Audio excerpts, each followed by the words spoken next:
French East India కంపెనీకి సంబంధించినటువంటి time line అధ్యయనం చేసే ప్రయత్నం చేద్దాం. సో ముఖ్యంగా 1664లో ఫ్రెంచ్ ఈస్ట్ ఇండియా కంపెనీ అనేది స్థాపించబడింది.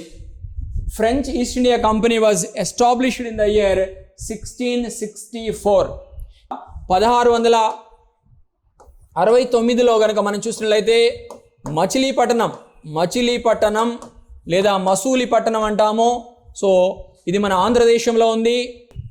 1673లో ఏం జరిగిందంటే ఈ యొక్క ఫ్రాంకోయిస్ మార్టిన్ అనే డైరెక్టర్ ఎవరైతే ఉన్నారో మరి ఇతడు ఫ్రెంచ్ డైరెక్టర్. ప్రధానంగా మనం చూసిన ఇతడు వాలికొండాపురంను తీసుకోవడం జరిగింది. వాలికొండాపురం 1673లో వాలికొండాపురంను పొందినాడు. ఎవరి నుండి అంటే ముఖ్యంగా షేర్ ఖాన్ లోడి, బీజాపూర్ గవర్నర్ అయినటువంటి, బీజాపూర్ సుల్తాన్ తరఫున గవర్నర్ అయినటువంటి షేర్ ఖాన్ లోడి నుండి సో ప్రధానంగా వాలికొండాపురంను పొందడం జరిగింది. మరి ఈ వాలికొండాపురాన్ని 1674 నాటికి గొప్ప పట్టణంగా తీర్చిదిద్దినాడు ఫ్రాంకోయిస్ మార్టిన్. ఈ విధంగా ఈ ప్రాంతంలోనే వాలికొండాపురంలోనే పుదుచ్చేరి లేదా పాండిచ్చేరి అంటాం.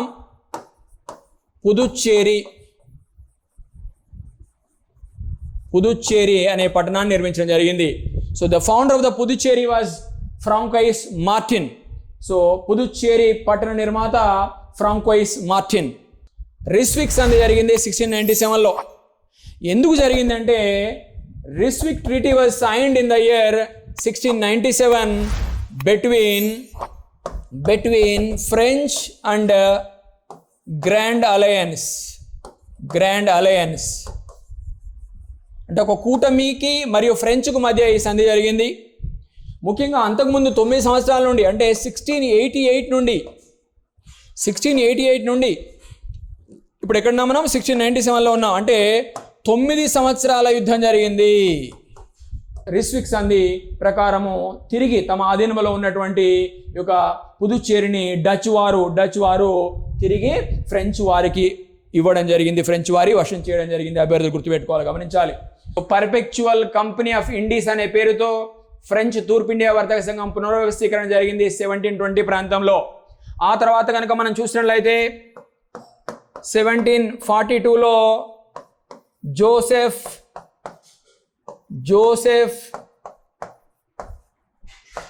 ఫ్రాంకోయిస్ డూప్లే అనే వ్యక్తి మరి భారతదేశానికి డైరెక్టర్ జనరల్గా రావడం జరిగింది, గవర్నర్గా రావడం జరిగింది అని చెప్పవచ్చు. ముఖ్యంగా మరి పుదుచ్చేరికి సంబంధించి ప్రధానంగా Puducherry equal to 4 towns including Puducherry. అవి ఏంటంటే పుదుచ్చేరి, మాహే, కరైకాల్, యానాం. వందవాసి యుద్ధం 1760లో జరిగింది అని మనం చెప్పవచ్చు. 1760 ప్రాంతంలో జరిగింది వందవాసి యుద్ధం. ప్రధానంగా మనం చూసినట్లయితే ఎవరెవరి మధ్య జరిగిందంటే ఇది 3వ కర్ణాటక యుద్ధంలో భాగంగా జరిగిందండి. వందవాసి యుద్ధం ఒకటి 1760 ప్రాంతంలో జరిగింది. ముఖ్యంగా sir Eyre Coote British general, అదేవిధంగా కామ్టే డి లాలీ, ఏమంటే పుస్తకాలు మీకు కౌంట్ డి లాలీ అని ఉంటుంది, కామ్టే డి లాలీగా చదువుకోవాలి దాన్ని. So sir Eyre Coote British general, అలాగే Comte de Lally French general. So వీళ్ళిద్దరూ ప్రధాన జనరల్స్. యుద్ధంలో చివరకు ఫలితం ఏంటంటే కామ్టే డి లాలీ ఓటమి పాలయ్యాడు. మరి ఆర్కాట్ను పట్టుకున్నాడు 1752 ప్రాంతంలో రాబర్ట్ క్లైవ్ అనే వ్యక్తి. అందుకే Robert Clive is famously known as hero of the Arcot వీరుడు అని ప్రసిద్ధిగాంచాడు రాబర్ట్ క్లైవ్. ఈ విధంగా ఆర్కాట్ను పట్టుకొని ఫ్రెంచ్ వారిని ఓడించడం ద్వారా ఆ తర్వాత మరి 1752లో ఇది జరిగితే ఆర్కాట్ను పట్టుకోవడం జరిగితే 1752లో ఇది జరిగితే 1757లో మరొక యుద్ధం జరిగింది నార్త్ ఇండియాలో. ఎక్కడంటే తూర్పు భారతదేశంలో. అదే మీకు తెలుసు ప్లాసీ యుద్ధం, ప్లాసీ యుద్ధం. భారతదేశానికి యూరోపియన్ల రాకకు సంబంధించిన విషయాన్ని అధ్యయనం చేస్తున్నాం. ప్రధానంగా French East India company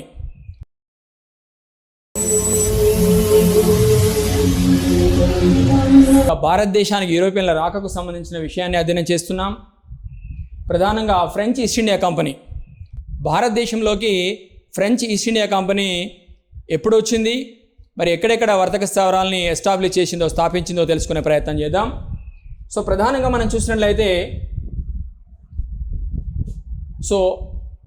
French East India company భారతదేశంలో ఇటు తూర్పు తీరంలో అయితేనేమి లేకపోతే పశ్చిమ తీరంలో అయితేనేమి ఎక్కడెక్కడ తమ యొక్క వర్తక స్థావరాల్ని ఎస్టాబ్లిష్ చేసిందో తెలుసుకునే ప్రయత్నం చేద్దాం. దానికన్నా ముందు ఫ్రెంచ్ ఈస్ట్ ఇండియా కంపెనీకి సంబంధించినటువంటి టైం లైన్ అధ్యయనం చేసే ప్రయత్నం చేద్దాం. టైం లైన్ వల్ల ఉపయోగం ఏంటంటే మీకు ఆల్రెడీ చెప్పడం జరిగింది. టైం లైన్ వల్ల మీకు ఉపయోగం ఏంటంటే విషయ అవగాహన సులభతరం అవుతుంది. గమనించాలి అభ్యర్థులు. ప్రధానంగా ముఖ్యమైనటువంటి సంవత్సరాలు అంటే ఏ సంవత్సరాలు ఏం జరిగింది, వాళ్ళు ఎప్పుడు వచ్చారు, ఎక్కడ వర్తక స్థావరం స్థాపించారు, ఏ నగరాన్ని నిర్మించారు, ఏం చేశారు, ఇలాంటి విషయాల మీద సంపూర్ణమైన అవగాహన అభ్యర్థి కలుగుతుంది. గమనించాలి.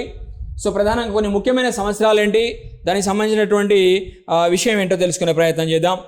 సో ముఖ్యంగా 1664లో ఫ్రెంచ్ ఈస్ట్ ఇండియా కంపెనీ అనేది స్థాపించబడింది. French East India company was established in the year 1664. ఎవరు స్థాపించారు అంటే ఎవరి కాలంలో ఇది స్థాపితమైందంటే ఆనాటి ప్రధానంగా ఫ్రెంచ్ రాజు ఎవరంటే 14వ లూయి. గమనించాలి. 14వ లూయి పరిపాలనా కాలంలో మనం చూసినట్లయితే ఈ యొక్క ఫ్రెంచ్ ఈస్ట్ ఇండియా కంపెనీ అనేది స్థాపించబడింది. మరి దీన్ని స్థాపించింది ఎవరంటే gene Baptist Colbert. Gene Baptist Colbert అనే ఫ్రెంచ్ ఫినాన్స్ మినిస్టర్, ఆర్థిక మంత్రి దీన్ని స్థాపించడం జరిగింది. ఆనాటి ఫ్రెంచ్ను పరిపాలిస్తున్న రాజు, బూర్బన్ వంశపు రాజు ఎవరంటే బూర్బన్ వంశము. ఇతడు ఆ రాజు ఎవరంటే 14వ లూయి. అభ్యర్థులు గుర్తుపెట్టుకోవాలి. సో మరి ఆయన కాలంలో మరి అతని ఆర్థిక మంత్రి అయినటువంటి జీన్ బాప్టిస్ట్ కోల్బర్ట్ దీన్ని స్థాపించడం జరిగింది. ఫ్రెంచ్ తూర్పు ఇండియా కంపెనీని మనం చెప్పవచ్చు. ఇది ముఖ్యమైన విషయం. మరి ప్రధానంగా మనం చూసినట్లయితే ఈ కంపెనీ స్థాపితమైనప్పుడు భారతదేశంలో మరి భారతదేశాన్ని ఎవరు పరిపాలిస్తున్నారంటే ముఖ్యంగా భారతదేశంలో కనుక మనం చూసినట్లయితే ఔరంగజేబ్. సో అబుల్ ముజఫర్ మహమ్మద్ జిందాఫీర్ అలంగీర్ ఔరంగజేబ్ ఆనాడు మొఘల్ సామ్రాజ్య చక్రవర్తిగా ఉన్నాడని మనం చెప్పవచ్చు. నాటి మొఘల్ చక్రవర్తి ఎవరు, ఈ కంపెనీ స్థాపించబడినప్పుడు అక్కడ. సో ఇక్కడ మొఘల్ చక్రవర్తి ఔరంగజేబ్. ఇతడు చిట్ట చివరి మొఘల్ చక్రవర్తులు అనేక మంది ఉన్నారు. అందులో మనం తొలి మొఘల్ చక్రవర్తులు, మలి మొఘల్ చక్రవర్తులు అంటాం. తొలి మొఘల్ చక్రవర్తులనే గ్రేట్ మొఘల్స్, గొప్ప మొఘలు అంటాము. ఆ గొప్ప మొఘల్ చక్రవర్తులలో చివరి వాడు, లాస్ట్ వన్ ఎవరంటే ఔరంగజేబ్. గమనించాలి. సో ఈ విధంగా ఆనాటి ఫ్రెంచ్ చక్రవర్తి కంపెనీ స్థాపించబడ్డప్పుడు 14వ లూయి. దీన్ని స్థాపించింది అతని సమర్థుడైన ఆర్థిక మంత్రి జీన్ బాప్టిస్ట్ కోల్బర్ట్. సో అభ్యర్థులు గుర్తుపెట్టుకోవాలి. అదేవిధంగా ఇది మరి 1667. సో 1667వ సంవత్సరంలో ఇది ప్రధానంగా మనం చూసినట్లయితే ఖారాన్ యొక్క నాయకత్వంలో కనుక మనం భారతదేశానికి రావడం జరిగింది.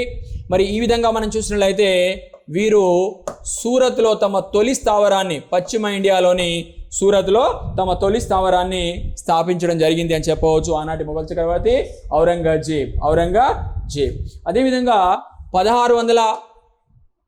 1669లో కనుక మనం చూసినట్లయితే మచిలీపట్నం లేదా మసూలిపట్నం అంటాము.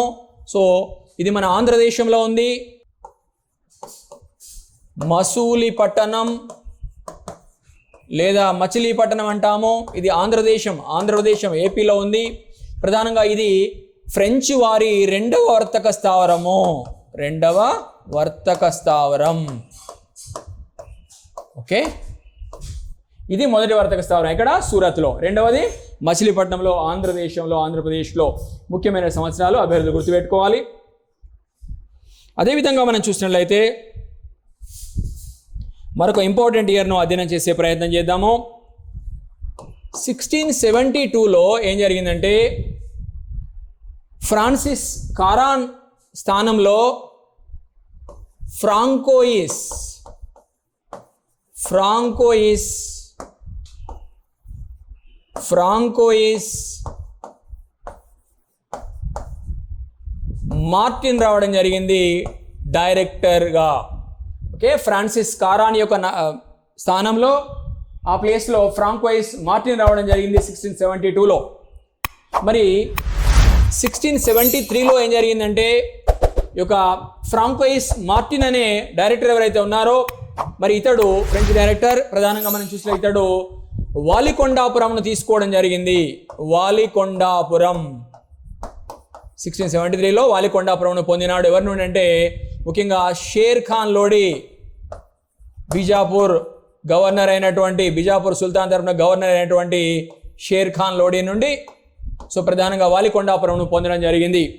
మరి ఈ వాలికొండాపురాన్ని 1674 నాటికి గొప్ప పట్టణంగా తీర్చిదిద్దినాడు ఫ్రాంకోయిస్ మార్టిన్. ఈ విధంగా ఈ ప్రాంతంలోనే వాలికొండాపురంలోనే పుదుచ్చేరి లేదా పాండిచ్చేరి అంటాం,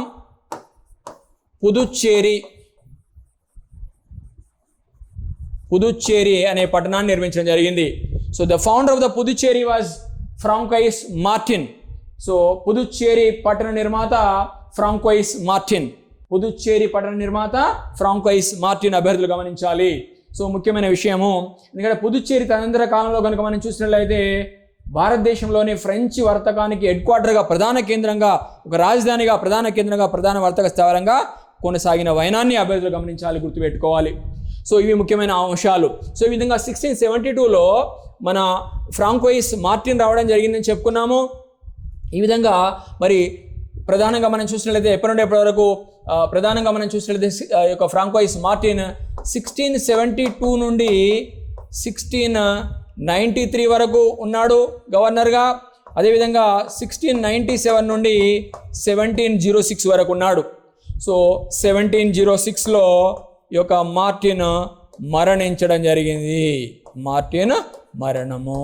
ఓకే, సో భారతదేశంలో ఇతని యొక్క పదవీ కాలము 1672 టు 1693, ఆ తర్వాత రెండవ టర్ము 1697 నుండి 1706.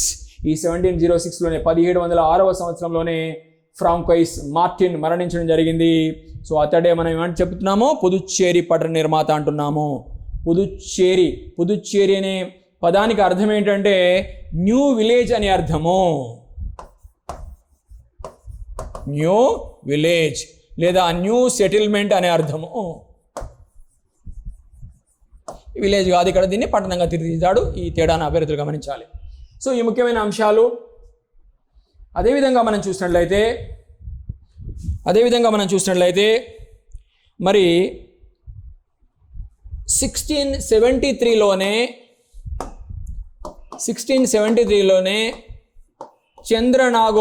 నాగోర్ లేదా నాగోర్ తూర్పు ఇండియా వైపు ఉంటుంది, బెంగాల్ ఏరియాలో చంద్రనాగోర్ను పొందడం జరిగింది ఈ యొక్క ఫ్రాంకోయిస్ మార్టిన్. ఎవరునంటే బెంగాల్ గవర్నర్ అయినటువంటి, మొఘల్ గవర్నర్ అయినటువంటి షయిస్తా ఖాన్ నుండి, బెంగాల్ మొఘల్ గవర్నర్ అయినటువంటి షయిస్తా ఖాన్ నుండి చంద్రనాగోర్ ప్రాంతాన్ని పొందడం జరిగింది. 1690 నాటికి కనుక మనం చూసినట్లయితే చంద్రనాగోర్లో వర్తక స్థావరాన్ని ఏర్పాటు చేయడం జరిగింది అని మనం చెప్పవచ్చు. వర్తక స్థావరము నిర్మాణం చేయడం జరిగింది, వర్తక స్థావరాన్ని నిర్మించడం జరిగింది అని మనం చెప్పవచ్చు. సో అదేవిధంగా మనం చూసినట్లయితే చాలా ఇంపార్టెంట్ విషయము మరొకటి అభ్యర్థులు గుర్తుపెట్టుకోవాలి. ఏంటంటే 1693లో పుదుచ్చేరి అనే ప్రాంతాన్ని, ఫ్రెంచ్ ఆధీనంలో ఉన్న పుదుచ్చేరి అనే ప్రాంతాన్ని ముఖ్యంగా ఫ్రెంచ్ వారి నుండి డచ్ వారు ఆక్రమించుకున్నారు.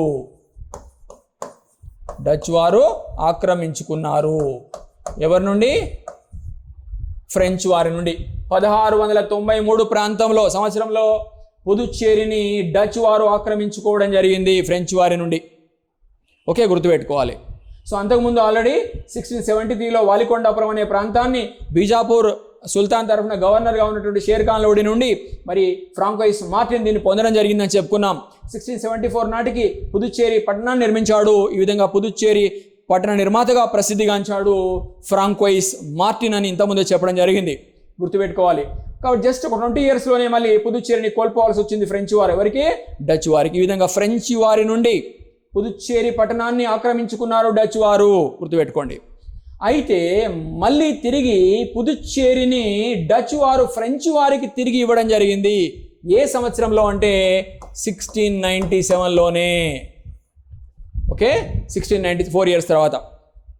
1693లో పుదుచ్చేరిని ఫ్రెంచ్ వారి నుండి డచ్ వారు ఆక్రమించుకున్నారు. ఆ తర్వాత 4 years తర్వాత 1697లో ప్రధానంగా ఈ యొక్క పుదుచ్చేరిని డచ్ వారు తిరిగి ఈ పుదుచ్చేరిని ఫ్రెంచ్ వారికి ఇవ్వడం జరిగింది, ఫ్రెంచ్ వారి వశం చేయడం జరిగింది, ఫ్రెంచ్ వారికి ఆధీనం చేయడం జరిగింది. రైట్. ఎందుకు ఎలా అంటే ప్రధానంగా 1697లో ఒక సంధి జరిగింది. ఏంటయ్యా సంధి అంటే రిస్విక్ సంధి. రిస్విక్ సంధి, రిస్విక్ సంధి, ట్రీటీ ఆఫ్ రిస్విక్ అంటారండి, గుర్తుపెట్టుకోవాలి. రిస్విక్ సంధి జరిగింది 1697లో. ఎందుకు జరిగిందంటే Ryswick treaty was signed in the year 1697 between French and grand alliance. Grand alliance అంటే ఒక కూటమికి మరియు ఫ్రెంచ్కు మధ్య ఈ సంధి జరిగింది. ముఖ్యంగా అంతకుముందు 9 సంవత్సరాల నుండి అంటే 1688 నుండి ఇప్పుడు ఎక్కడున్నాం మనం 1697లో ఉన్నాం. అంటే 9 సంవత్సరాల యుద్ధం జరిగింది. 9 సంవత్సరాల యుద్ధం జరిగింది. ఈ 9 సంవత్సరాల యుద్ధానికి ముగింపు ఎండ్ చేసిందే ఈ యొక్క రిస్విక్ సంధి అని మనం చెప్పవచ్చు. రిస్విక్ సంధి ఎవరి మధ్య జరిగింది? ఫ్రెంచ్ మరియు గ్రాండ్ అలయన్స్. గ్రాండ్ అలయన్స్లో ముఖ్య దేశాలు ఏంటంటే ప్రధానంగా Spain, holy Roman empire, Britain, Scotland, అలాగే డచ్ మొదలైన దేశాలు గమనించాలి. Okay, Spain, holy Roman empire, పవిత్ర రోమన్ సామ్రాజ్యము, అదేవిధంగా బ్రిటన్, స్కాట్లాండ్, డచ్ మొదలైన దేశాలు ఈ యొక్క గ్రాండ్ అలయన్స్లో ఉన్నాయి. సో ఆ విధంగా ఫ్రెంచ్ మరొక వైపు ఉంది. సో ఈ విధంగా రిస్విక్ సంధి ప్రకారము తిరిగి తమ ఆధీనంలో ఉన్నటువంటి ఈ యొక్క పుదుచ్చేరిని డచ్ వారు తిరిగి ఫ్రెంచ్ వారికి ఇవ్వడం జరిగింది, ఫ్రెంచ్ వారి వశం చేయడం జరిగింది. అభ్యర్థులు గుర్తుపెట్టుకోవాలి, గమనించాలి. సో ఈ విధంగా 1697లో రిస్విక్ సంధి జరిగింది. దీని ప్రకారం ఫ్రెంచ్ వారు ఏదైతే తాము ఇంతకుముందు 1693లో పుదుచ్చేరిని కోల్పోయారో దాన్ని తిరిగి పొందడం జరిగింది. అభ్యర్థులు గమనించాలి. ఈ 1697లోనే పుట్టాడు ఒక మహానుభావుడు. ఎవరంటే ప్రధానంగా మనం చూసినట్లయితే Joseph François Dupleix. Joseph François Dupleix. Joseph François Dupleix 1697లోనే జన్మించాడు. తదనంతర కాలంలో ఇతడు భారతదేశానికి రావడం జరిగింది. ఫ్రెంచ్ వర్తకాన్ని డెవలప్ చేయడానికి, ఫ్రెంచ్ యొక్క రాజకీయ ఆధిపత్యాన్ని ఏర్పరచడానికి అని మనం చెప్పవచ్చు, గట్టిగా కృషి చేశాడు. అందుకే భారతదేశంలో ఫ్రెంచ్ సామ్రాజ్య నిర్మాత డూప్లే అని ప్రసిద్ధిగాంచాడు. గమనించాలి. చూద్దాం. సో డూప్లే ఇప్పుడే చెప్పాను 1697లో జన్మించాడు. 1697లో జన్మించాడు. అదేవిధంగా మనం చూసినట్లయితే 1706లో ఇంతకుముందు చెప్పాను ఫ్రాంకోయిస్ మార్టిన్ మరణించాడు. François Martin died in the year 1706. అలాగే 1720లో మరి ఫ్రెంచ్ ఈస్ట్ ఇండియా కంపెనీ ఏదైతే ఉందో ఇది పునర్వ్యవస్థీకరించబడింది, రీఆర్గనైజ్ చేయబడింది. ఏ పేరుతో అంటే పర్పెచువల్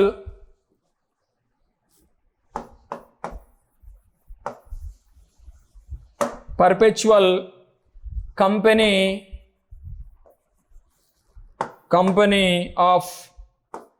ఆఫ్ ది ఇండీస్ అనే పేరుతో. So perpetual company of Indies అనే పేరుతో ఫ్రెంచ్ తూర్పు ఇండియా వర్తక సంఘం పునర్వ్యవస్థీకరణ జరిగింది 1720 ప్రాంతంలో.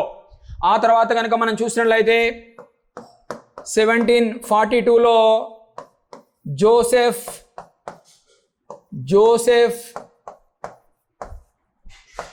ఫ్రాంకోయిస్ డూప్లే అనే వ్యక్తి మరి భారతదేశానికి డైరెక్టర్ జనరల్గా రావడం జరిగింది, గవర్నర్గా రావడం జరిగింది అని చెప్పవచ్చు.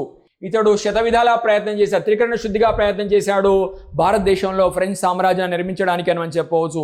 ఇతర భారతదేశానికి ఆల్రెడీ వర్తకం కోసం వచ్చిన ఇతర ఐరోపా దేశాలతో ఓరావరిగా పోరాటం చేశాడు. ఇతని కాలంలోనే ప్రధానంగా మనం చూసినట్లయితే మొదటి కర్ణాటక యుద్ధం జరిగింది. 44 to 48 లేదా మనం దీన్నే 46 to 48గా కన్సిడర్ చేస్తాం. ఓకే, సో అదేవిధంగా రెండవ కర్ణాటక యుద్ధం జరిగింది 1749 to 54. సో మొదటి కర్ణాటక యుద్ధ విజేత ఎవరంటే ఫ్రెంచ్. అదేవిధంగా రెండవ కర్ణాటక యుద్ధం సగం వరకు కూడా చివరి వరకు కూడా యుద్ధంలో విజేతగా నిలిచింది డూప్లే నాయకత్వంలోని ఫ్రెంచ్ సైన్యము. కానీ చివరిలో మరి రాబర్ట్ క్లైవ్ అనే అతడు ప్రధానంగా యుద్ధ రంగంలోకి ప్రవేశించడంతో విజయం తారుమారైందని చెప్పవచ్చు, తీర్పు తారుమారైందని చెప్పవచ్చు. సో ఈ విధంగా చివరాఖరికి ఎవరు గెలిచారంటే బ్రిటిష్ గెలవడం జరిగింది, ఇంగ్లీష్ వారు గెలవడం జరిగింది. ప్రధానంగా మనకు భారతదేశంలో దక్షిణ భారతదేశంలో 3 ఆర్కాట్ ప్రాంతంలో కర్ణాటక ప్రాంతంలో కనుక మనం చూసినట్లయితే 3 యుద్ధాలు జరిగాయి. 3 యుద్ధాలు 1, 2, 3. మొదటి ఆర్కాట్ యుద్ధము, రెండవ ఆర్కాట్ యుద్ధం, మూడవ ఆర్కాట్ యుద్ధం. లేదా దీన్నే మనం ఏమంటాము మొదటి ఆంగ్లో ఫ్రెంచ్ యుద్ధము, రెండవ ఆంగ్లో ఫ్రెంచ్ యుద్ధం, మూడవ ఆంగ్లో ఫ్రెంచ్ యుద్ధం. లేదా దీన్ని మనం మొదటి కర్ణాటక యుద్ధం, రెండవ కర్ణాటక యుద్ధం, మూడవ కర్ణాటక యుద్ధం అంటాం. సో ఈ నేపథ్యంలో మొదటి 2 కర్ణాటక యుద్ధాలు కూడా ఇతడు ఫ్రెంచ్ గవర్నర్గా భారతదేశంలో ఉన్నప్పుడే జరిగాయి. మొదటి కర్ణాటక యుద్ధంలో సంపూర్ణ విజయం సాధించినప్పటికీ కూడా మరి చివరాఖరికి ఏం జరిగిందంటే ప్రధానంగా రెండవ కర్ణాటక యుద్ధం చివరి వరకు కూడా విజయం సాధించింది ఫ్రెంచే. కానీ చివరకు ప్రధానంగా ఏమైందంటే కొన్ని ఇబ్బందుల వల్ల మరి ఫ్రెంచ్ ఓడిపోవాల్సి వచ్చిందని చెప్పవచ్చు. ఈ నేపథ్యంలో మరి ఏం జరిగిందంటే మాతృదేశం నుండి పిలుపు వచ్చింది మన ఎవరికి, జోసెఫ్ ఫ్రాంకోయిస్ డూప్లేకు తిరిగి రమ్మని. ఈ విధంగా డూప్లేను తిరిగి వెనక్కి పిలవడం జరిగింది ఫ్రెంచ్ దేశము. ఈ డూప్లే స్థానంలో గో డెయ్యూ అనే వ్యక్తి గవర్నర్గా పదవి బాధ్యతల్ని చేపట్టడం జరిగింది అని మనం చెప్పవచ్చు, ఫ్రెంచ్ గవర్నర్గా భారతదేశంలో. ఇవి ముఖ్యమైనటువంటి అంశాలు అభ్యర్థులు గమనించాల్సినటువంటి అవసరం ఉంది. రైట్, సో ఇప్పుడు మనము క్లాస్లోకి వెళ్దాం. రైట్, ఇప్పటి వరకు కూడా కేవలం టైం లైన్ మాత్రమే అధ్యయనం చేశాము ఫ్రెంచ్ ఈస్ట్ ఇండియా కంపెనీకి సంబంధించి. Right, so French East India company, దీన్ని మనం ఏమంటాము క్యాంపెగ్నీ డెస్ ఇండెస్ ఓరియంటలిస్ అంటాము. ఏమంటాము క్యాంపెగ్నీ డెస్ ఇండెస్ ఓరియంటలిస్ అంటాము. అంటే ఫ్రెంచ్ ఈస్ట్ ఇండియా కంపెనీ అని అర్థం. సో భారతదేశానికి వర్తకం కోసం వచ్చిన చివరి ఐరోపా వాసులు ఎవరంటే ఫ్రెంచ్ వారు. ఆల్రెడీ ఇంతకుముందు మీకు చెప్పాను, భారతదేశానికి వర్తకం కోసం వచ్చిన మొట్టమొదటి ఐరోపా దేశస్తులు పోర్చుగీస్ వారు, చివరిసారిగా వచ్చిన ఐరోపా దేశస్తులు ఫ్రెంచ్ వారు. మరి ఈ నేపథ్యంలో ఫ్రెంచ్ ఈస్ట్ ఇండియా కంపెనీ ఎప్పుడు స్థాపించబడిందని చెప్పుకున్నాం మనం ఇంతకుముందు టైం లైన్లో 1664లో. ఇంతకుముందు 1611లో కూడా స్థాపితమైంది, కానీ అది సక్సెస్ఫుల్గా ముందుకు తీసుకురాపోవడలేదని చెప్పవచ్చు, ఫెయిల్ అయిందని చెప్పవచ్చు. ఓకే, కాబట్టి సక్సెస్ఫుల్ కంపెనీ ఎప్పుడంటే 1664 మాత్రమే. సో ఎవరు స్థాపించారు అంటే gene Baptist Colbert. Gene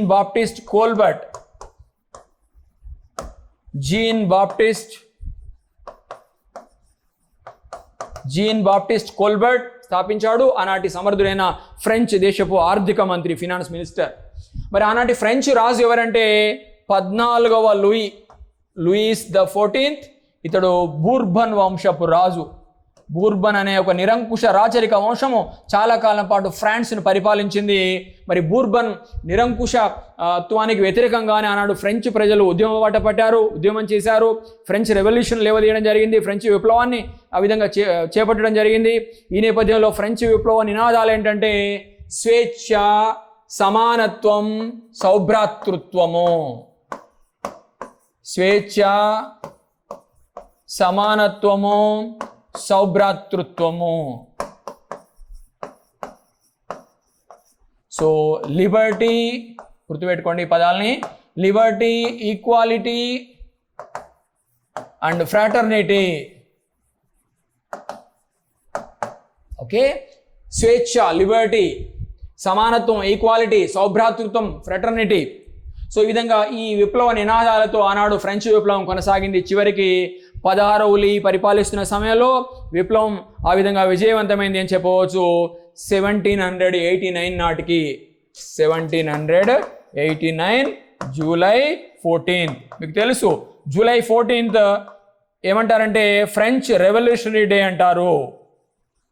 French revolutionary day. అలాగే ప్రపంచ చరిత్రలో దీన్ని ఏమంటారు అంటే విప్లవ దినం, రెవల్యూషనరీ డే అంటాం.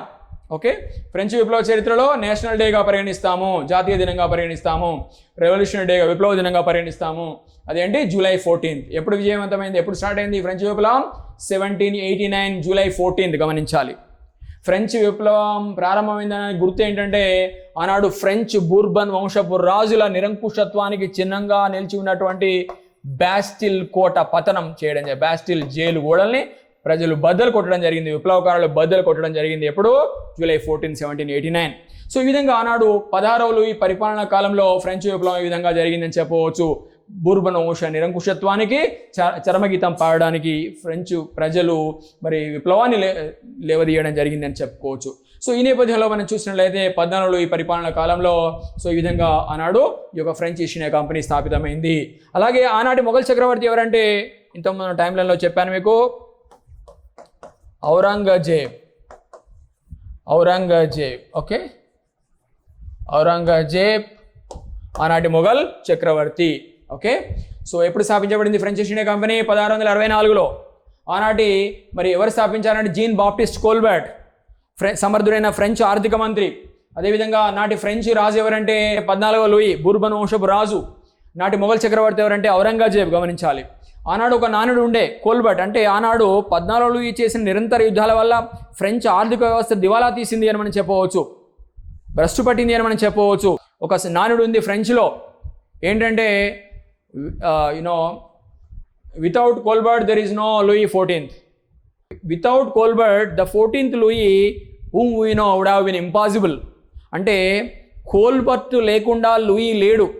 ఎందుకంటే దివాలా తీసిన ఆర్థిక వ్యవస్థను మెరుగుపరచడానికి, అభివృద్ధి పదంలో ప్రయాణింపజేయడానికి, పరుగులు ఎత్తించడానికి ఆనాడు త్రికరణ శుద్ధిగా పనిచేసిన సమర్థుడైన ఆర్థిక మంత్రి ఒక జీన్ బాప్టిస్ట్ కోల్బర్ట్. అందుకే కోల్బర్ట్ లేకుండా మనము 14వ లూయిని ఊహించలేమని మనం చెప్పవచ్చు. కాబట్టి 14వ లూయి ఎవరి సాయంతో ముందుకు వెళ్ళే ప్రయత్నం చేశారు తదనంతర కాలంలో అంటే జీన్ బాప్టిస్ట్ కోల్బర్ట్. అతని కాలంలో అనేక మంది ఆర్థిక మంత్రుల్ని మార్చడం జరిగింది. రైట్, సో సమర్థుడు కోల్బర్ట్. గమనించాలి, సో ఈ విధంగా జరిగింది.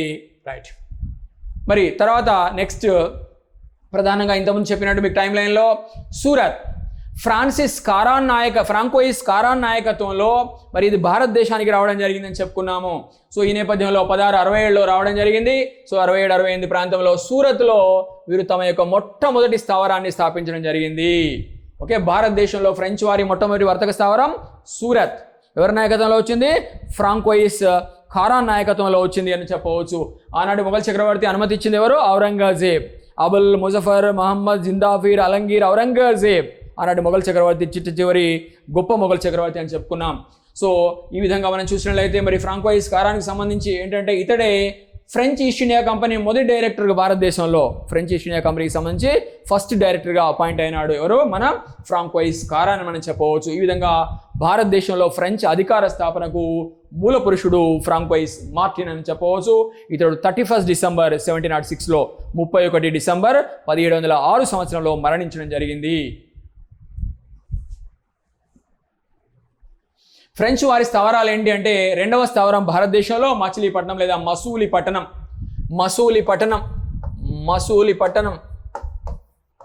దీన్ని మనం మైసోలియా అంటాం, ఆంధ్రదేశంలో ఉంది. సో మసూలిపట్నం లేదా మచిలీపట్నం సో ఫ్రెంచ్ వారి యొక్క రెండవ వర్తక స్థావరం భారతదేశంలో. మరి అదేవిధంగా తూర్పు తీరంలో, ఈస్ట్ కోస్ట్ ఆఫ్ ఇండియాలో, భారతదేశం తూర్పు తీరంలో, అదేవిధంగా ఆంధ్రప్రదేశ్లో, ఆంధ్రాలో ఫ్రెంచ్ వారి యొక్క మొట్టమొదటి వర్తక స్థావరం. ఓకే, తూర్పు తీరంలో ఫ్రెంచ్ వారి మొదటి వర్తక స్థావరం మసూలిపట్నం. ఆంధ్ర తీరంలో ఫ్రెంచ్ వారి మొట్టమొదటి వర్తక స్థావరం సేమ్ మచిలీపట్నమే. సో అదేవిధంగా భారతదేశంలో అయితే ఫ్రెంచ్ వారి యొక్క రెండవ వర్తక స్థావరం, మొదటిది ఏంటని చెప్పుకున్నాం పశ్చిమ తీరంలోని సూరత్ ప్రాంతము. అదేవిధంగా దీన్ని స్థాపించింది ఎవరంటే మాకారా స్థాపించడం జరిగింది. మాకారా స్థాపించాడు. అనుమతి ఇచ్చింది ఎవరంటే ఆనాటి గోల్కొండ నవాబ్ అయిన గోల్కొండ సుల్తాన్ అయినటువంటి అబ్దుల్లా కుతుబ్ షా. వస్తువుల ఎగుమతులు దిగుమతులపై శిస్తు మినహాయింపు కూడా ఇవ్వడం జరిగింది.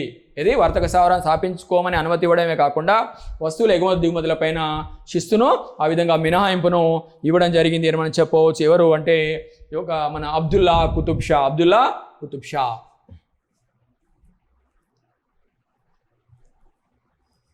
అదేవిధంగా పాండిచ్చేరి లేదా పుదుచ్చేరి, భారతదేశంలో ఇది మరి తదనంతర కాలంలో ప్రధానంగా ఫ్రెంచ్ వారి ప్రధాన వర్తక స్థావరంగా మారింది అని మనం చెప్పవచ్చు, అభివృద్ధి అయింది అని మనం చెప్పవచ్చు. ప్రధానంగా 1673లో దీని అసలు పేరు ఏంటంటే వాలికొండాపురం. ఇంతకుముందు టైం లైన్ చెప్పినట్టు మీకు చెప్పాను. ఆనాడు బీజాపూర్ సుల్తాన్ తరఫున షేర్ ఖాన్ లోడి అనే లోకల్ గవర్నర్ ఈ విధంగా వాలికొండాపురాన్ని ఎవరికి ఇవ్వడం జరిగింది? మన ఫ్రాంకోయిస్ మార్టిన్కి ఇవ్వడం జరిగింది. సో ఇది తంజావూరు ప్రాంతంలో ఉంది వాలికొండాపురం. మరి ఈ ప్రాంతాన్ని ప్రధానంగా కొనుగోలు చేసి ఆ విధంగా ఫ్రాంకోయిస్ మార్టిన్ కొనుగోలు చేసి దీన్ని పుదుచ్చేరి పట్టణంగా అభివృద్ధి పరచడం జరిగింది. ఎవరంటే Francois Martin. That's why Francois Martin is famously known as the founder of the Puducherry town. Francois Martin is famously known as the founder of the Puducherry town in India. So since then, so it turned as the important or main headquarter of the French trade in India. So అప్పటి నుండి అది ఏమైంది? భారతదేశంలో కనుక మనం చూసినట్లయితే French వారికి ప్రధాన వర్తక స్థావరంగా, ప్రధాన వర్తక కేంద్రంగా కొనసాగింది అని మనం చెప్పవచ్చు. సో పాండిచ్చేరి పట్టణ నిర్మాత ఎవరు? ఇప్పుడు Puducherry, Pondicherry, François Martin. So వాలికొండాపురాన్ని సో పాండిచ్చేరి పట్టణంగా అభివృద్ధి చేశాడు మన మార్టిన్ అని చెప్పవచ్చు. ఈ transformed, he means here Martin, François Martin. ఈ transformed Pondicherry or Puducherry from a small fishing village into a flourishing port town. So దీన్ని ఒక గ్రామం చేపలు పట్టేవారు ఉండే ఒక గ్రామం, చిన్న గ్రామం, ఆ గ్రామాన్ని మరి ఒక రేవు పట్టణంగా అభివృద్ధి చేశాడు మన ఒక ఫ్రాంకోయిస్ మార్టిన్ అని మనం చెప్పవచ్చు. ఈ విధంగా పాండిచ్చేరిని పరిపాలించిన మొట్టమొదటి గవర్నర్ ఎవరంటే మన François Martin. So finally Francois Caron was replaced by Francois Martin in 1672. 1672లో Francis కారాన్ స్థానంలో ఫ్రాంకోయిస్ మార్టిన్ వచ్చాడు. 1673లో ఈ విధంగా వాలికొండాపురాన్ని కొనుగోలు చేశాడు. 1674 నాటికి ఈ వాలికొండాపురం అనే ప్రాంతంలో పుదుచ్చేరి పట్టణాన్ని నిర్మించడం జరిగింది. దాన్ని ఆ విధంగా అభివృద్ధి పరచడం జరిగింది. ఆ ఘనత all this credit goes to the account of François Martin, who was also the first governor of Puducherry or Pondicherry. So అదేవిధంగా మరి పుదుచ్చేరికి సంబంధించి ప్రధానంగా Puducherry equal to 4 towns including Puducherry. అవి ఏంటంటే Puducherry, Mahe, Karaikal, Yanam. I repeat, Pondicherry equal to 4 places including పాండిచ్చేరితో కలిపి 4 పట్టణాలని 4 ఏరియాలని పుదుచ్చేరి అంటాం. ఏంటంటే పుదుచ్చేరి, పాండిచ్చేరి అదే ఒకటే. అలాగే మహే కేరళలో ఉంది, యానాం కాకినాడ దగ్గర ఆంధ్రాలో ఉంది. అదేవిధంగా మనం చూసినట్లయితే ఒక నెక్స్ట్ కరైకాల్ తమిళనాడులో ఉంది. Okay, Pondicherry equal to Pondicherry, Yanam, Karaikal, Mahe. అభ్యర్థులు గుర్తుపెట్టుకోవాలి, ఇక్కడ ఉంది. So Pondicherry equal to Pondicherry. అదేవిధంగా కరైకాల్ తమిళనాడు 1739లో తూర్పు తీరంలో డ్యూమాస్ కాలంలో ఇది ఆక్రమించబడింది. అదేవిధంగా యానాం ఆంధ్రప్రదేశ్లో ఉంది 1723లో ఆంధ్ర తీరంలో. అదేవిధంగా మహే కేరళ 1725 మలబార్ తీరంలో ఉంది అని మనం చెప్పవచ్చు. 1725లో దీన్ని పాండిచ్చేరి కలపడం జరిగింది. అలాగే యానాంను 1723లో ఆక్రమించుకోవడం జరిగింది. కరైకాల్ 1739లో. ఈ 4 కలిపి ఏమంటాము? పాండిచ్చేరి, కరైకాల్, యానాం, మహేని కలిపి పాండిచ్చేరి పుదుచ్చేరి అంటాము. అభ్యర్థులు గుర్తుపెట్టుకోవాలి. అలాగే పాండిచ్చేరిలో చాలా ఫేమస్ ఏంటంటే ట్యూస్డే మార్కెట్, అంటే మంగళవారం సంత అంటే market, right. So Tuesday market is very famous at Pondicherry. దీన్ని మనము మర్చేడు మర్ది అంటాం. మంగళవారం సంత, తెలుగులో మంగళవారం సంత, ఇంగ్లీష్లో ట్యూస్డే మార్కెట్ అంటాం. సో యానాంలో జరిగే ఈ సంత తెలుగు ప్రజల్లో చాలా ప్రసిద్ధమైంది, ఫేమస్ అని మనం చెప్పవచ్చు. ఇక్కడ ఫారిన్ అండ్ స్మగుల్డ్ గూడ్స్, దొంగతనం, షిప్లలో సముద్రంలో దొంగతనం చేసిన చాలా వాల్యుబుల్ వస్తువుల్ని ఇక్కడ తక్కువ రేటుకి అమ్ముతారు. కాబట్టి ప్రజలు ఎగబడి కొంటారు. కాబట్టి సో ఇక్కడ ఫారిన్ అండ్ స్మగల్డ్ గూడ్స్ అమ్ముతారు. అందుకే ఈ మంగళవారం సంత చాలా ఫేమస్ ఇక్కడ పాండిచ్చేరి ప్రాంతంలో అని మనం చెప్పవచ్చు. సో ఆల్రెడీ చెప్పాము ఇది, రైట్. బెర్నియర్ 1656 సంవత్సరంలో ఇతడు ఫ్రెంచి ఆర్థికుడు భారతదేశానికి రావడం జరిగింది. బెర్నియర్ మరి ఔరంగజేబు రాజ్యాన్ని, ఔరంగజేబు అన్నాడు ఇది 1656 అంటే 58 నుండి ఔరంగజేబ్ పరిపాలిస్తున్నాడు. 1658 నుండి 1707 వరకు ఔరంగజేబ్ పరిపాలనా కాలం. అంతకుముందు ఎవరంటే షాజహాన్. సో కాబట్టి షాజహాన్ చివరి రోజుల్లో ఆ విధంగా రావడం జరిగింది. బెర్నియర్ ఫ్రెంచ్ యాత్రికుడు, ఫ్రెంచ్ ట్రావెలరు, ఈ విధంగా ఔరంగజేబ్ రాజ్యాన్ని సందర్శించడం జరిగింది తదనంతర కాలంలో. మరి ఆ విధంగా మరొక ట్రావెర్నియర్, ఇతడు కూడా ప్రధానంగా 1668లో ఫ్రాంకోయిస్ కారాన్ ఔరంగజేబ్ అనుమతితో 1668లో ఫ్రాంకోయిస్ కారాన్ ఔరంగజేబ్ అనుమతితో, సో ఈ విధంగా కనుక మనం చూసినట్లయితే మరి ఆనాడు అది వీళ్ళు ఈ యొక్క స్థావరాలను సందర్శించడం జరిగింది. అలాగే 1669లో గోల్కొండ సుల్తాన్ అబ్దుల్లా కుతుబ్ షా అనుమతితో మరి ఈ విధంగా మనం చూసినట్లయితే ఇక్కడ మచిలీపట్నంలో వాళ్ళు రెండవ వర్తక స్థావరాన్ని స్థాపించారని ఇంతకుముందే చెప్పుకోవడం జరిగింది. 67లో సూరత్లో, 69లో మచిలీపట్నంలో అబ్దుల్లా కుతుబ్ షా యొక్క అనుమతితో అని మనం చెప్పవచ్చు. సో ఈ విధంగా జరిగింది అని చెప్పవచ్చు. అక్కడైతే ఇక్కడ ప్రధానంగా ఫ్రాంకోయిస్ కారాన్ యొక్క సూరత్లో తమ స్థావరాన్ని స్థాపించాడు. ఎవరి యొక్క అనుమతితో? ఔరంగజేబ్ అనుమతితో. అలాగే మచిలీపట్నంలో 1669లో కనుక మనం చూసినట్లయితే గోల్కొండ సుల్తాన్ అబ్దుల్లా కుతుబ్ షా అనుమతితో మరి ఆనాడు కనుక మనం చూసినట్లయితే ఇది రెండవ వర్తక స్థావరాన్ని మచిలీపట్నంలో స్థాపించడం జరిగింది అని మనం చెప్పవచ్చు. ఓకేనా, రైట్. సో అదేవిధంగా మనం చూసినట్లయితే ఇది ముఖ్యమైన అంశాలు.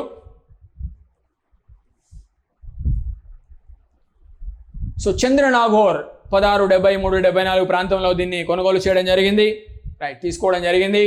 ఆనాడు మొఘల్ బెంగాల్ గవర్నర్ ఎవరంటే షాయిస్తా ఖాన్. సో బెంగాల్లో ఫ్రెంచ్ వారి ఏకైక స్థావరము చంద్రనాగోర్ అని మనం చెప్పవచ్చు. ఇంకా చిన్న చిన్నవి ఉన్నాయి, రైట్. సో దీనికి అనుమతి ఇచ్చింది ఎవరంటే షాయిస్తా ఖాన్, నాటి Mughal Bengal governor. In 1674 they means French got a site near Calcutta from Shaista Khan where they built a town called Chandernagore. Okay, Chandernagore పట్టణము 1692 ప్రాంతంలో నిర్మితమైంది. Okay, in 1674 French got a site near Calcutta from Shaista Khan where they built a town called Chandernagore. Vandavasi యుద్ధం 1760లో జరిగింది అని మనం చెప్పవచ్చు. 1760 ప్రాంతంలో జరిగింది వందవాసి యుద్ధం. ప్రధానంగా మనం చూసినట్లయితే ఎవరెవరి మధ్య జరిగిందంటే ఇది 3వ కర్ణాటక యుద్ధంలో భాగంగా జరిగిందండి.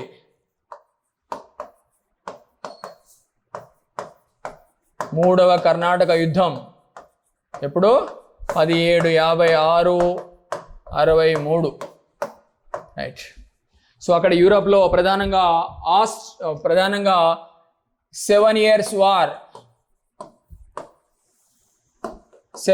వార్ జరుగుతుంది. 7 సంవత్సరాల యుద్ధం అంటాము. 7 సంవత్సరాల యుద్ధము ఎప్పుడు? 1756-63 ప్రాంతంలో 7 సంవత్సరాలు జరిగింది కాబట్టి దీన్ని 7 సంవత్సరాల యుద్ధము లేదా 7 ఇయర్స్ వార్ అంటాం ఇంగ్లీష్లో. సో ఈ 7 ఇయర్స్ వార్ ఏదైతే ఉందో, సో దీని కారణంగా భారతదేశంలో చోటు చేసుకున్న యుద్ధము 3వ కర్ణాటక యుద్ధం. ఎవరెవరి మధ్య? ఇంగ్లీష్ వారికి మరియు బ్రిటిష్ వారికి మరియు ఫ్రెంచ్ వారికి. ఒరిజినల్గా 7 ఇయర్స్ వార్ ఎవరి మధ్య జరిగిందంటే ఆస్ట్రియా ప్రష్యాల మధ్య జరిగింది. యూరోప్లో Austria Prussia once upon a time it was a part and parcel of Germany. So మరి ఆస్ట్రియా ప్రష్యాల మధ్య జరిగింది. కానీ ఇక్కడ యూరోప్లో ఈ ఇంగ్లాండ్ ఫ్రెంచ్ దేశాలు ఊరుకోలే.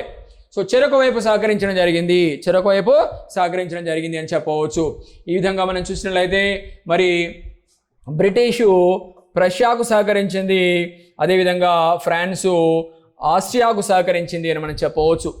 ఈ నేపథ్యంలో మరి అక్కడ ఆస్ట్రియా ప్రష్యాల మధ్య జరిగిన యుద్ధము చివరకు ఫ్రెంచ్ బ్రిటిష్ మధ్య యుద్ధంగా రూపాంతరం చెందింది. అయితే ఫ్రెంచ్ బ్రిటిష్ యుద్ధం చేస్తున్నాయి యూరోప్లో కాబట్టి సో ప్రపంచంలో బ్రిటిష్ ఫ్రెంచ్ వలసలు ఎక్కడెక్కడైతే ఉన్నాయో అక్కడ కూడా యుద్ధం ప్రారంభమైంది. ప్రధానంగా భారతదేశంలో ఫ్రెంచ్ వారికి బ్రిటిష్ వారికి మధ్య తగాదా ఉంది, కాన్ఫ్లిక్ట్ ఉంది, వివాదం ఉంది, ఘర్షణ ఉంది. కాబట్టి భారతదేశంలో కూడా వారి మధ్య ఆల్రెడీ ఇంతకుముందు 2 యుద్ధాలు జరిగాయి.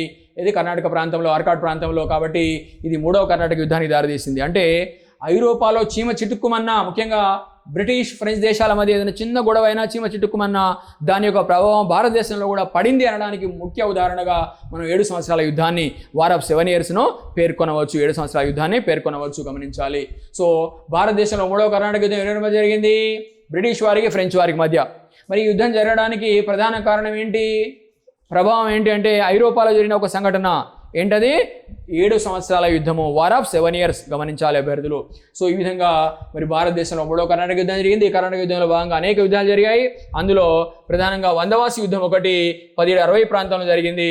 ముఖ్యంగా sir Eyre Coote British general, అదేవిధంగా కామ్టే డి లాలీ, ఏమంటే పుస్తకాలు మీకు కౌంట్ డి లాలీ అని ఉంటుంది, కామ్టే డి లాలీగా చదువుకోవాలి దాన్ని. So sir Eyre Coote British general, అలాగే Comte de Lally French general. So వీళ్ళిద్దరూ ప్రధాన జనరల్స్. యుద్ధంలో చివరకు ఫలితం ఏంటంటే కామ్టే డి లాలీ ఓటమి పాలయ్యాడు. తన దగ్గర ఉన్న పెద్ద వేలకు వేల సైనిక బలగంతో లొంగిపోవడం జరిగింది బ్రిటిష్ వారికి అని మనం చెప్పవచ్చు. ఈ నేపథ్యంలో ఫ్రెంచ్ వారు తమ ఆధిపత్యాన్ని కోల్పోయి ఆ విధంగా పాండిచ్చేరికి పరిమితం కావడం జరిగింది. ఓకే, వందవాసి యుద్ధము 3వ కర్ణాటక యుద్ధంలో భాగంగా జరిగింది ఫ్రెంచ్ వారికి బ్రిటిష్ వారికి మధ్య. ఈ యుద్ధంలో ముఖ్య జనరల్స్ ఏంటి? బ్రిటిష్ వారి తరఫున general so sir Eyre Coote, French వారి తరఫున general Comte de Lally. So Comte de Lally లొంగిపోయాడు, ఓడిపోయాడు. ఈ విధంగా ఫ్రెంచ్ భారతదేశంలో తన ప్రభావాన్ని కోల్పోయింది. కేవలము పాండిచ్చేరి పుదుచ్చేరికి మాత్రమే పరిమితం కావాల్సి వచ్చింది అని మనం చెప్పుకోవచ్చు. ప్రధానంగా Joseph François Dupleix, Joseph François డూప్లే మరి ఇతడు 1697లో జన్మించాడని చెప్పుకున్నాం. ఇంతకుముందు చెప్పాం 1697లో కనుక మనం చూసినట్లయితే ఏం జరిగిందంటే ఒక విషయం మీకు చెప్పాను. సో రిస్విక్ సంధి జరిగిందని చెప్పాను. రిస్విక్ సంధి. ఓకే, ఈ రిస్విక్ సంధి ప్రకారము పుదుచ్చేరి లేదా పాండిచ్చేరి మనం ఏదైతే పిలుస్తున్నామో దీన్ని మరి ఆల్రెడీ 1693లో డచ్ వారు హాలండ్ నెదర్లాండ్స్, డచ్ అంటే హాలండ్ నెదర్లాండ్స్, డచ్ వారు 1693లో పుదుచ్చేరిని ఫ్రెంచ్ నుండి ఆక్రమించుకోవడం జరిగింది. కానీ 1697లో ఫ్రెంచ్కు గ్రాండ్ అలయన్స్కు మధ్య మరి యూరోప్లో జరిగిన సంధి ఏదైతే ఉందో అదే రిస్విక్ సంధి. దాని ప్రకారము పుదుచ్చేరి ప్రాంతాన్ని తిరిగి ఫ్రెంచ్ వారికి ఇవ్వడం జరిగింది డచ్ వారు అని చెప్పుకున్నాం. సో కాబట్టి 1697లో రిస్విక్ సంధి జరిగింది. అదే 1697లో మరి జోసెఫ్ ఫ్రాంకోయిస్ డూప్లే జన్మించడం జరిగింది. ఇతడే ఫ్రెంచ్ గవర్నర్గా అపాయింట్ అయినాడు. 1742లో ఈ విధంగా ఛార్జ్ తీసుకోవడం జరిగింది, బాధ్యతలు స్వీకరించడం జరిగింది. భారతదేశంలో ఫ్రెంచ్ సామ్రాజ్య స్థాపన కృషి చేశాడు. Is to be considered as the founder of the French empire in India. Okay, so అదేవిధంగా 1730లో చంద్రనాగోర్ గవర్నర్గా నియమింపబడ్డాడు. 1741లో భారతదేశంలో ఫ్రెంచ్ కాలనీలకు డైరెక్టర్ జనరల్గా నియమింపబడ్డాడు ఇతడు అని మనం చెప్పవచ్చు. ఇతని కాలంలోనే ఇంతకుముందు మీకు చెప్పాను మొదటి కర్ణాటక యుద్ధము, 2వ కర్ణాటక యుద్ధం జరిగింది. చివరికి 1754లో డూప్లేను వెనక్కి పిలిచింది ఫ్రెంచ్ ప్రభుత్వం అని మనం చెప్పవచ్చు. ఇక్కడ మీరు ప్రధానంగా మనం చూసినట్లయితే డూప్లే యొక్క ఇమేజ్ను చూడవచ్చు. డూప్లే ఇమేజ్ని ఇక్కడ మీరు చూడవచ్చు. సో ఇతని భార్య పేరు జోనా. మేడం జోనా పరిపాలనలో డూప్లేకు సహకరించడం జరిగింది. పరిపాలనలో ఎవరు? మేడం జోనా అని మనం చెప్పవచ్చు. Who was the wife of Joseph François డూప్లే.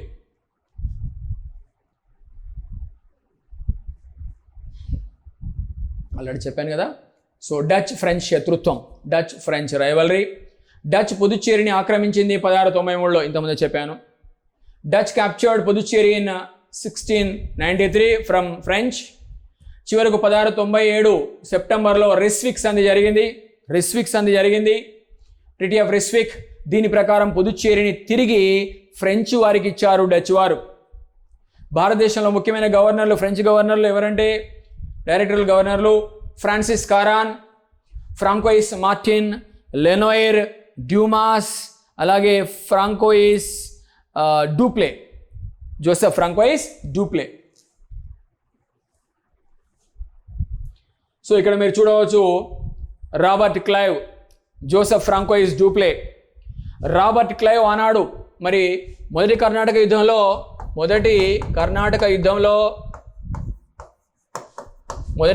యుద్ధంలో ఫ్రెంచ్ విజయం సాధించి సంపూర్ణ విజయం. కానీ 2వ కర్ణాటక యుద్ధం వచ్చేసరికి ఫ్రెంచే విజయం సాధించింది చివరి వరకు కూడా, దాదాపు పైచేయి ఫ్రెంచ్దే. కానీ రాబర్ట్ క్లైవ్ యుద్ధంలోకి ఎంటర్ కావడంతో ఏం జరిగిందంటే విజయం తారుమారైంది. విజయం బ్రిటిష్ వైపు తిరిగింది అని చెప్పవచ్చు. ఎందుకంటే ఆనాడు మరి ఆర్కాట్ను పట్టుకున్నాడు 1752 ప్రాంతంలో రాబర్ట్ క్లైవ్ అనే వ్యక్తి. అందుకే Robert Clive is famously known as hero of the Arcot, hero of Arcot, Arcot వీరుడు అని ప్రసిద్ధిగాంచాడు రాబర్ట్ క్లైవ్. ఈ విధంగా ఆర్కాట్ను పట్టుకొని ఫ్రెంచ్ వారిని ఓడించడం ద్వారా ఆ తర్వాత మరి 1752లో ఇది జరిగితే, ఆర్కాట్ను పట్టుకోవడం జరిగితే 1752లో ఇది జరిగితే 1757లో మరొక యుద్ధం జరిగింది నార్త్ ఇండియాలో. ఎక్కడంటే తూర్పు భారతదేశంలో. అదే మీకు తెలుసు ప్లాసీ యుద్ధం, ప్లాసీ యుద్ధం. ఈ ప్లాసీ యుద్ధంలో మరి బెంగాల్ నవాబు అయినటువంటి మరి సిరాజ్ ఉద్ దౌలాను ఓడించి మోసం చేసి కుట్రలు చేసి దేశభక్తుడైనటువంటి మరి ఆ నవాబును ఓడించి గనక మనం చూసినట్లయితే మరి ఆ విధంగా బెంగాల్ నవాబును ఓడించి ఆ విధంగా కుట్రలు చేసి ఓడించి ఆ విధంగా భారతదేశంలో ఈ యొక్క బ్రిటిష్ సామ్రాజ్య స్థాపనకు పునాదులు వేసినాడని చెప్పవచ్చు. ఎవరు? Robert Clive. సో ఇది ఫ్రెంచ్ వారికి సంబంధించినటువంటి ముఖ్యమైనటువంటి అంశాలు. తెలంగాణ చరిత్ర సంస్కృతి, ఆంధ్రప్రదేశ్ చరిత్ర సంస్కృతి, భారతదేశ చరిత్ర సంస్కృతి క్లాసెస్ కోసం మా యూట్యూబ్ ఛానల్ మధూస్ ఆన్లైన్ అకాడమీని సబ్స్క్రైబ్ చేసుకోండి. తెలంగాణ ఉద్యమ చరిత్ర క్లాసెస్ కోసం మా యూట్యూబ్ ఛానల్ అయినటువంటి మధూస్ జయ జయ హే తెలంగాణ మూమెంట్ అనే ఛానల్ను సబ్స్క్రైబ్ చేసుకోండి. Follow me on Instagram, Madhus Online Academy. Join my Telegram channel, Madhus Online Academy. Thanks for watching.